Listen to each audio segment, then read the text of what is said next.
Ha fatto tappa ad Agrigento il tour Basta un sì, che in queste settimane sta portando il sottosegretario all'istruzione Davide Faraone in giro in tutte le province siciliane per discutere dalla riforma costituzionale sulla quale i cittadini esprimeranno la propria opinione il prossimo 4 dicembre. Faraone ha incontrato nella sede provinciale del partito agrigentino amministratori, militanti e dirigenti pronti a dare il proprio contributo alla vittoria del sì al referendum costituzionale.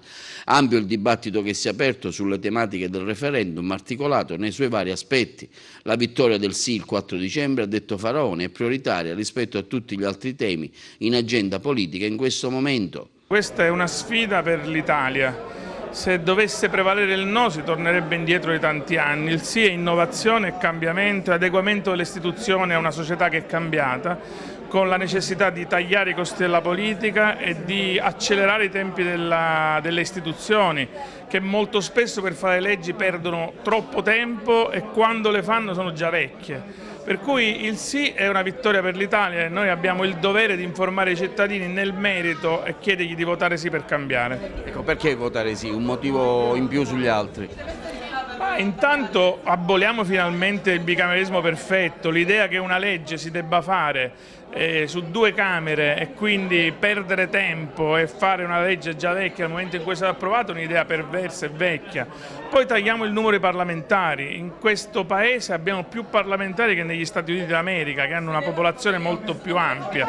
Quindi io credo che votare sì sia nell'interesse dei cittadini. Diceva lei c'è un testa a testa fra il sì e il no, quindi è importante, diciamo, fare questa azione di convincimento anche della base, no? Ma sì, bisogna parlare con i cittadini, la politica al di là dei social network che sono un importante strumento di comunicazione, ma il problema è che è diventato esclusivo.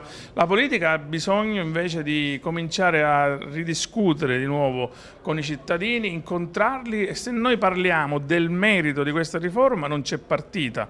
Se invece il tema diventa una strumentalizzazione rispetto a chi è per il governo e chi è contro, si fa un danno al Paese. Quali misure intendete intraprendere per diciamo, portare avanti le ragioni del sì, non solo tra la base del PD che ricordiamo insomma, è un po' spaccata, ci sono alcuni parlamentari anche del PD che votano anche per il no. Ecco, voi cosa state facendo in questo senso? Io innanzitutto con grande entusiasmo ho accettato questa sfida di coordinare i comitati per il sì e l'ho fatto perché credo profondamente in questa riforma che renderà la Costituzione più adatta alle esigenze che la società ci pone, ai problemi che la società ci pone, in modo tale da dare degli strumenti ai politici finalmente per affrontare questi problemi e per risolverli. Abbiamo intenzione di girare la provincia in lungo e in largo, abbiamo intenzione di far capire alle singole persone, alle persone comuni che hanno una grande occasione, quella di rendere lo Stato più moderno e più efficace